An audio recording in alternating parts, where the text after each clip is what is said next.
O maior terror de quem começa na enfermagem não é a prática, não é a teoria, mas é a punção. Na hora de pegar uma veia, a mão sua, o coração dispara, a gente fica tremendo. Aí a gente pensa, e se eu errar? E se eu não conseguir pegar a veia? Principalmente quando a gente está no estágio. E se eu machucar o paciente? Vem tudo isso na nossa mente. Nesse vídeo eu vou te mostrar como eu uso o meu medo em confiança. Eu transformo ele totalmente em confiança. Porque eu vou te falar uma coisa, eu já perdi muitas oportunidades por conta de medo. E eu achava que era só timidez. Eu achava que era porque eu era tímida e não conseguia falar em público, por exemplo. Quando tinha trabalho escolar, a gente precisava se apresentar na frente da sala. E eu travava totalmente, travava, ou então eu suava. Eu até falava tudo decorado. Quando tinha que falar de mim mesma, aí eu começava a suar. Então, eu vou falar pra vocês como eu comecei a usar isso ao meu favor. Comecei a transformar isso em confiança. Porque eu já perdi muitas oportunidades. Inclusive essa de estar no YouTube. Porque há 3 anos atrás eu comecei um canal aqui. E era muito mais difícil do que tá sendo agora. Não tô falando pra vocês que eu tô totalmente confiante, que tá dando tudo certo, não. Ainda venho com receio, meio com medo. Mas eu tô começando a me soltar mais. Eu estou transformando essa ansiedade, estou transformando esse medo em confiança. Porque a gente não nasceu com medo. Quando a gente era criança, a gente não tinha medo de nada, né? Fala a verdade. Você não subia em árvore, a gente não andava nesses brinquedos, naquela roda gigante, sem ter medo. A gente ia pra cada brinquedo que hoje em dia eu considero perigoso até, e eu não tenho nem coragem de subir em certos brinquedos hoje em dia, nem naquele carrinho que fica batendo, nem em cavalinho, eu não confio mais em brinquedo nenhum, que eu acho que aqueles brinquedos vai quebrar, sempre eu fico com medo. Então, quando a gente é criança, a gente não tem medo de nada. A gente não nasceu com medo, a gente foi adquirindo ele, conforme a gente foi crescendo, a gente foi adquirindo medo. E é por isso que eu falo pra você, hoje em dia nós todos temos medo. Se for tirar um da enfermagem lá dentro do hospital, olha, levanta a mão quem não tem medo. Não vai ficar ninguém, não vai sobrar ninguém no hospital. Porque nós somos adultos, então a gente todos nós temos medo. Mas o que a gente faz com esse medo? A gente transforma esse medo em confiança. E ele vai sempre ele vai existir de uma forma ou de outra na nossa vida. Vamos supor, eu tenho medo de me expor aqui no YouTube. Ou então eu tenho medo de falar com o médico, como eu já tive. Eu tenho medo de entrar no quarto do paciente, como eu também já tive. Só que hoje eu não tenho mais esse medo. Eu enfrentei ele, fui de frente com ele. E aí, o que eu fiz? Eu transformei esse medo em confiança. Então vamos lá, vou te dar dicas reais que você nunca vai ouvir no estágio, ou nunca ouviu no estágio, ou na escola, ou até mesmo dentro do hospital. Eu vou te dar dicas que eu uso, que eu faço até hoje, e que eu fazia muito, meio que inconscientemente eu fazia isso. E acabava que eu aprendi as coisas dessa forma. E aí eu fui pensando, como que eu fazia lá atrás, porque já faz muito tempo que eu estudei. Então eu fico pensando, pra me poder passar nos vídeos, o que eu fazia antes pra ter essa confiança que eu tenho hoje. E aí eu lembrei do que eu fazia e eu vou estar passando pra você. Oi gente, tudo bem com vocês? Meu nome é Malu Santus, sou técnica de enfermagem. E nesse vídeo eu vou te dar algumas dicas e mostrar pra vocês como eu fazia quando eu estava no estágio, quando eu era funcionária nova. Como é que eu fazia pra começar a ter confiança na hora da função. Então, como que eu fazia antes de eu funcionar? Quando eu ficava sabendo de uma menina que ia funcionar algum paciente, eu ia junto pra ajudar. Eu falava, eu vou te ajudar.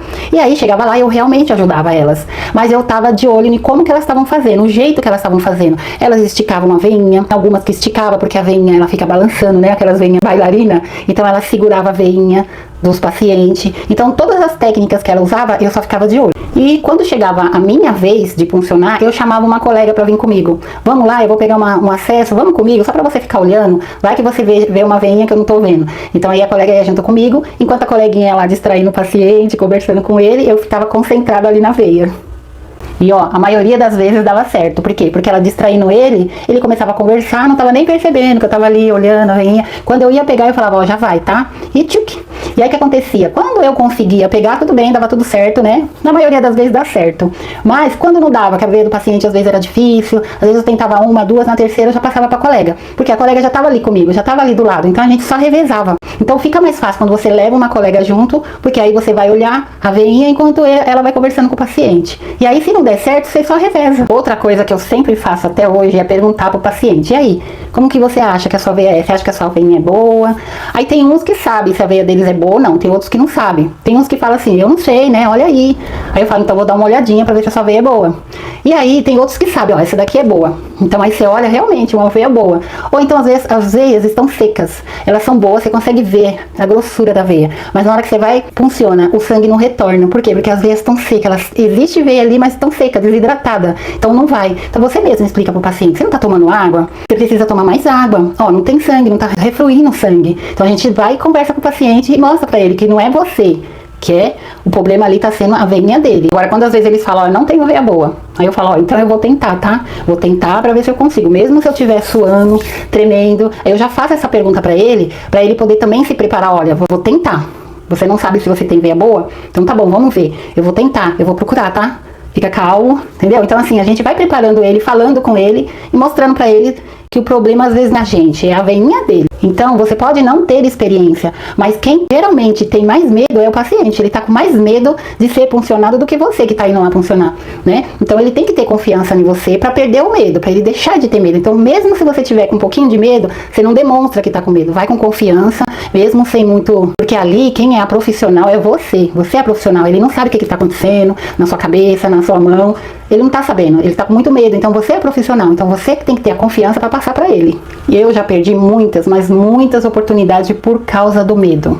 O medo, ele não pode nos parar, ele não pode deixar que a gente faça as coisas, porque tem gente que nem faz por conta do medo. Ah, eu tô com tanto medo que eu não vou nem fazer. Então deixa de fazer as coisas porque tem medo. Quantas vezes eu deixei de fazer muitas coisas porque eu tinha medo? Depois que eu comecei a enfrentar os meus medos, eu comecei a realizar muitas coisas na minha vida, comecei a ver muitas coisas na minha vida, depois que eu comecei de frente com ele. Eu vou de frente com ele, com medo. Ah, eu tenho medo, então é lá que eu vou. Então, o medo, ele não pode definir quem você é. Ele não pode dizer que você é essa pessoa ou a outra pessoa. Porque nós não nascemos com ele. E nós não temos que conviver com ele também. Então, a partir de hoje, você tem que deixar de ter medo. Medo de funcionar, medo dos pacientes, medo dos médicos, medo de pedir pra, deixa que eu faço. Me mostra aqui como faz que eu faço. Vai deixando, vai enfrentando os seus medos, um por um. E colocando no lugar dele a confiança. Porque quando você enfrenta ele, automaticamente vira confiança. E nunca esqueça, o paciente, ele tem mais medo do que você. Afinal, é o braço dele, não é o seu, né? Agora me conta, qual que é o seu maior medo na enfermagem? Escreve aí pra mim que eu posso trazer um vídeo sobre ele. Porque eu já tive todos os medos que você possa imaginar na enfermagem. Dentro do hospital, no estágio, no seu primeiro emprego. Vai compartilhando aqui comigo nos comentários que eu vou trazendo vídeos pra vocês as respostas. E ó, já dá um like aqui se você gostou desse conteúdo. E se você não é inscrita, já se inscreve nesse canal para não perder mais nenhuma dica. Fiquem com Deus, beijo, outro e tchau, tchau.